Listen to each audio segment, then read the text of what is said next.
Hello, everybody. This is Kenton Taylor Howard from the University of Central Florida, and today I want to talk a little bit about the different kinds of game documentation that you often create when you're making a video game. So we're going to look at some of those major forms, and while most of them are not things you're actually going to need to create for the final project in this class, they're really common in other game design classes. They're used really frequently in the field, and being aware of what they are and kind of the goals for each document will be helpful when you get into those classes, even though they'll probably cover them in depth there. Like I talk about this stuff in my game production class as well.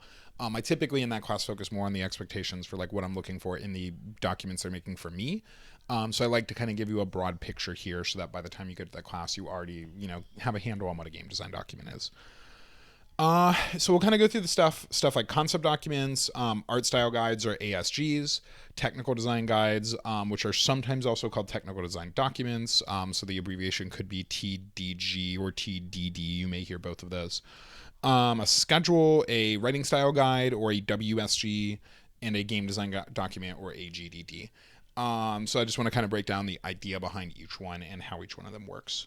Before I do that, I want to talk quickly about the concept of a rhetorical situation. This is a concept that I used to use a lot when I taught writing in English classes. And I think it helps, it's a useful idea because it helps you to understand like the goals for your writing. So like a rhetorical situation is the situation in which you're writing for, basically. And a common way of approaching this is by thinking about a few key pieces of information about that writing. So one would be the purpose of that writing. So like, why are you writing it? What is the overall purpose of this document? The audience for the document. So who is the audience aimed at? Like who's going to be reading it? What information do they need to get out of it? The strategy. So this is how you should write it in terms of tone and style. This isn't necessarily like what font format you should be using or things like that, but should you be formal versus informal? Those kinds of considerations typically fall under strategy. And design is typically stuff like formatting and length. So like, how many words should it be? What formats should you use? Stuff like that. So I'm going to use that as a guide to each of these pieces of writing. As I talk about each one, I'm going to kind of go through those 4 key points for each one, so you can kind of see the similarities and differences between each of them in terms of like goals and audience and stuff like that. So the purpose of a concept document, what a concept document is typically doing is giving an overview of important information about the game. So it covers stuff like the game's genre, like role-playing game or first-person shooter or something like that. A big picture synopsis of the game story. So it's not going to be like a really lengthy overview, but like maybe a 1-paragraph overview of the big story for the game.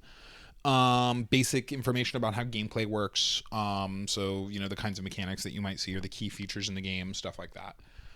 As far as audience goes, what concept documents are often created for is for like a game pitch, which is you as a game developer kind of going to your publisher or studio and saying, hey, we've come up with this really cool idea for a game and we want to see if you'll approve it and give us the money and the staff and stuff to actually get it created. So the goal of a concept document is often to communicate information to non-technical people, like people who aren't designers or developers of video games. And you're trying to communicate information to those people so that they'll be interested enough in giving you the money to do your job. So as far as strategy goes, concept documents shouldn't be too formal in tone. I think a common mistake is actually making them too formal because they're supposed to get people excited and they're supposed to be pitching the game and generating interest. And a really formal kind of like strict like scientific style tone doesn't really work well for that. It's not going to get a lot of people interested. So a bit of informality is okay here. I would say not too much. You shouldn't be using like text speak or something like that. But being a little bit informal so that you can like generate excitement is fine here. You don't want to sound like super strict. It shouldn't sound like a formal academic essay. Clear and concise is another thing that I usually try to stress to people about these two. So concept documents, typically in terms of length, they don't go longer than about 2 pages. Occasionally they'll get up to the like 3 or 4 page game for length for like a really large AAA game. But in terms of that style wise, what that means is like clear and concise is important. Don't put information into the concept document unless it needs to be there. So like you should never be trying to fill up space or like fluff when you're writing a concept document. And that also plays into the design of the concept document. It's usually a mixture of short paragraphs and bullet points. You don't want long paragraphs that go for like length longer than a page or something, those might be okay in an essay, but in a concept document, someone will probably get bored while they're reading it. And a lot of bullet points is fine. A lot of times there's a features list that's just a set of bullet points. But yeah, in terms of length, a lot of times no longer than 2-ish pages or so. I've heard this described as a resume for your game before, and resumes typically don't go longer than 2 pages, so I would like shoot for a similar length with concept documents, maybe getting into the 3 to 4 page range if you're writing one for like a really big AAA game or something. The art style guide is a document that is designed to provide visual information about the aesthetics of the game to the art team. So keep in mind, most big video games are made by a team of developers, not just like one person, and there's usually a lot of artists, so there'll be like an entire team of artists who are all working on different things, and it's important to make sure all those artists are creating things consistently so that there's like a consistent aesthetic to your game. If your game's supposed to be a horror game, you want all your artists creating, you know, visual elements for the game that fit with that. So in terms of audience, the goal is to communicate information to the artists and to help the artists produce consistent visuals. So it's very rare to see an art style guide be written like for an outside audience, for like a group of people that aren't part of the development team. They sometimes do get published. I will say there are examples of them on the internet. For example, Valve has a art style guide for Dota 2 available that you can just find online, that I've used before in some of my upper level like production classes and stuff like that. And I doubt that they intended, when they were writing that art style guide, that to be like a general public document. Like they probably intended it to be for the people on their design team, but it got published later on because they wanted to give people an example of what a good art style guide looks like. So occasionally the audience will be people outside of the dev team, but it's mostly focused on the development team, especially the artists. So as far as strategy goes, again, formality can be an issue here, and in terms of strategy, you want to try to not keep it too formal in tone. But the more important thing probably is the style of orientation toward visual communication. So I really stress to people when they're writing art style guides that they shouldn't be too wordy, that you should be using pictures and images and visuals to communicate things as much as possible, and words as little as possible to communicate stuff. I often recommend that people create it in a program that's more visually oriented, like avoiding Microsoft Word. So those are the kinds of suggestions I often give people. And that again plays into the design. It can be in Word format. There are people who like it that way. My experience is that Word is not great at dealing with images, and the whole point of an art style guide is to visually communicate, so that means there's usually tons of images in it. And what I've found when I've seen students use Word documents to make their art style guides is they often go too wordy, because Word, it's in the name, right, encourages you to write text, and you shouldn't have a ton of text in your art style guide. That doesn't mean there should be no text at all. There definitely should be some. But like, I think when you write it in a program like Word, you end up gearing yourself toward text because of that. I often recommend that people do it as a PowerPoint and then save it as a PDF. So that's a lot of times my recommendation for what the art style guide should be done. And as far as length goes, I get questions about that a lot from students in my classes who are making them. Like, how long is this supposed to be? And I always stress to people there is no like standard length for an art style guide, because they can include anything from concept art all the way up to final textures and models. Like the Dota 2 one I referenced that Valve put out has pretty much all just like final textures and models. They don't really have any concept art in it, but it's also very common to see an art style guide that has tons of concept art in it, and like that's the majority of the focus. So it makes it really difficult to predict how long it's going to be. With art style guides, unlike most of these, I usually say as long as it needs to be is typically how you want to approach it.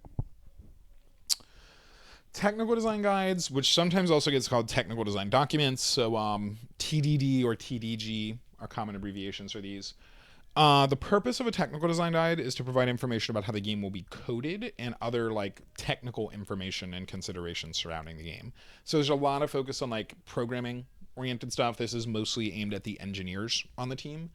And in terms of the audience, that's typically who's going to be looking at it the most. Like coders or people who are involved in doing programming on that game. So that's why a lot of times in terms of what it contains, you see a lot of stuff about like what file formats we've got to use and like what hardware and software we should be using, what platforms the game's getting made for, because that all affects how you code it.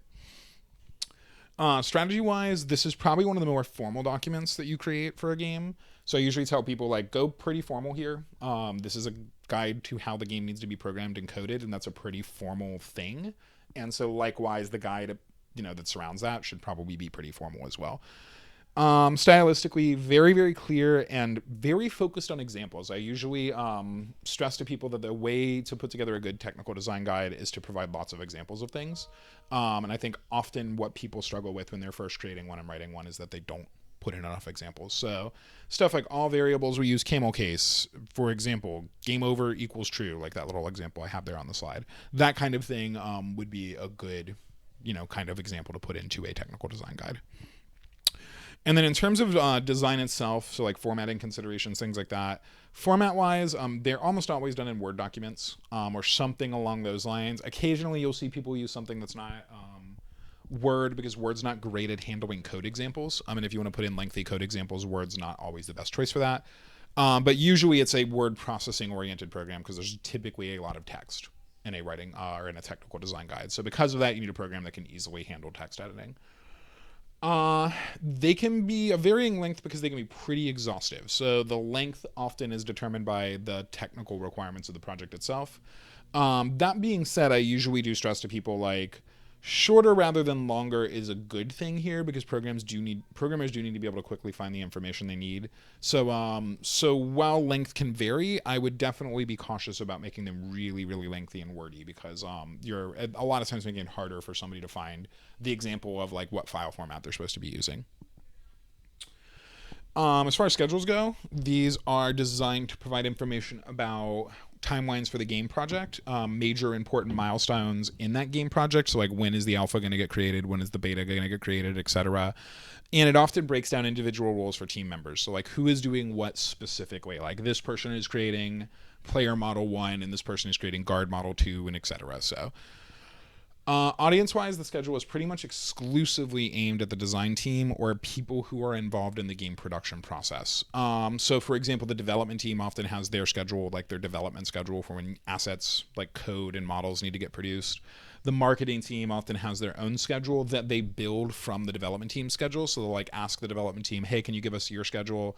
Then the marketing and PR team puts together their own schedule for stuff like, going out and doing trade shows and showing demos of the game and stuff like that.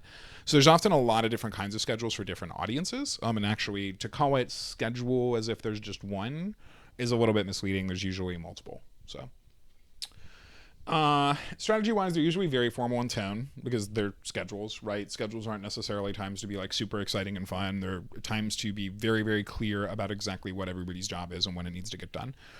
Language-wise, it's usually short bullet points and other brief pieces of information. There's usually not a great reason to do huge, lengthy paragraphs here because that just makes it harder for people to find like when their deadline is. So a lot of times it's bullet points and just short snippets and stuff like that.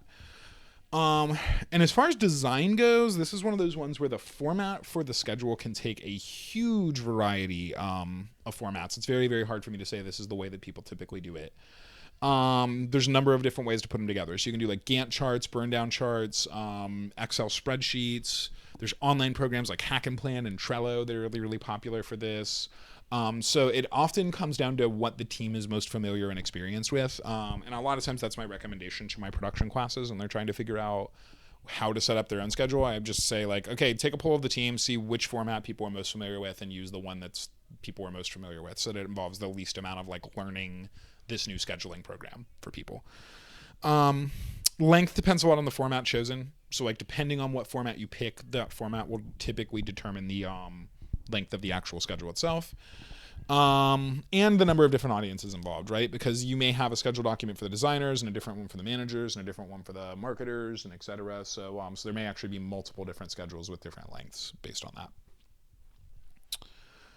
The writing style guide is basically a document that gives information about how all the other documents get written. So because there's so many other documents that are being written in teams and read by a wide variety of audiences, it can be useful to have one document that kind of says, okay, here's how we're putting all the other ones together, basically.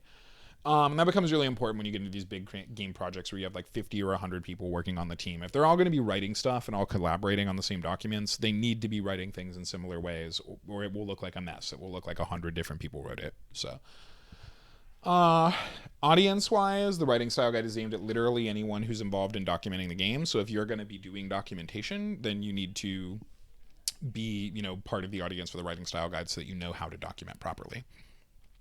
Stylistically, these are very, very formal in tone, as you would probably expect. Writing style guides aren't, again, a time to be fun and informal. They're times to be very, very clear and very, very exacting about what's going on. Stylistically, it should focus on providing examples whenever possible, much like the technical design guide. So something like all documents will use gender neutral language such as work hours instead of man hours, where you actually not just say use gender neutral language, but you tell them what that means so you can be sure everybody on the team is clear on that definition. Those are the kind of things you often find in writing style guides.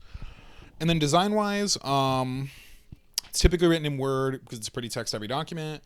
They can be of varying length because they can get pretty exhaustive, but much like a technical design guide, I think it's better to err on the side of keeping them shorter versus longer, so that people can more quickly get to the examples that they need and find what they want to find. So when it's really, really long and really, really over the top, it gets harder to find that stuff.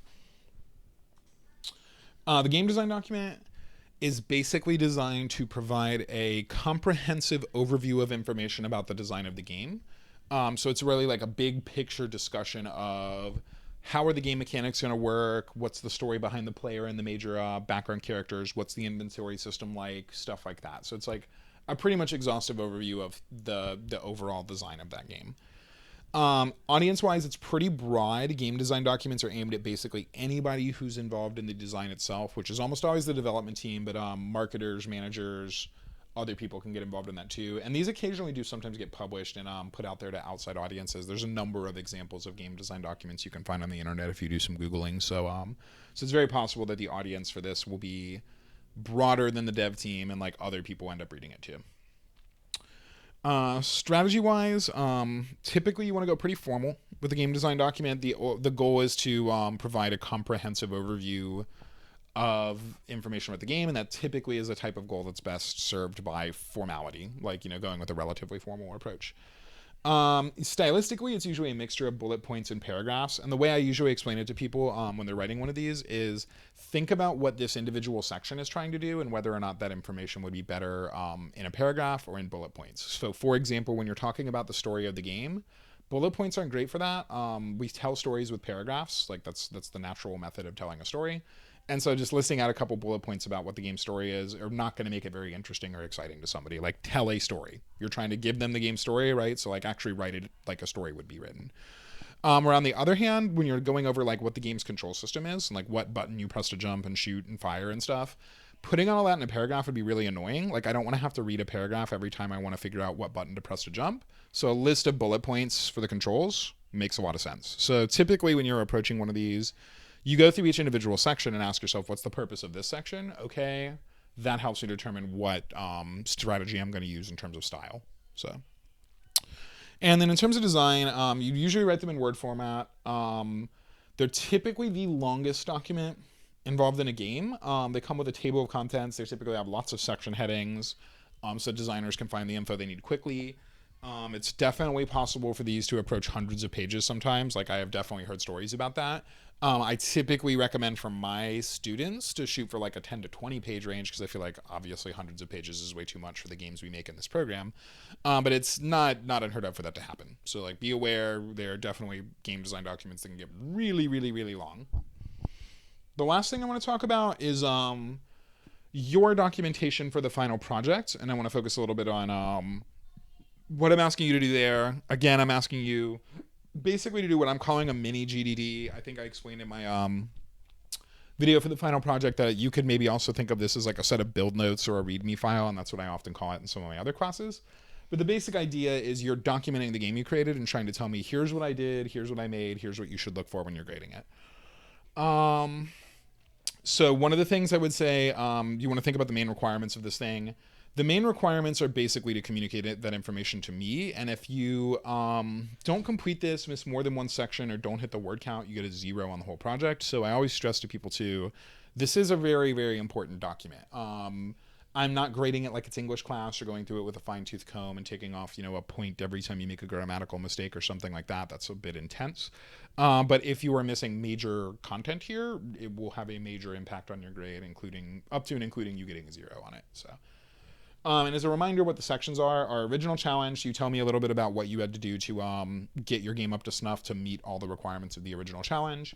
what visual changes you've made, what audio changes you've made, and what gameplay changes you've made. So you talk about each one of those too.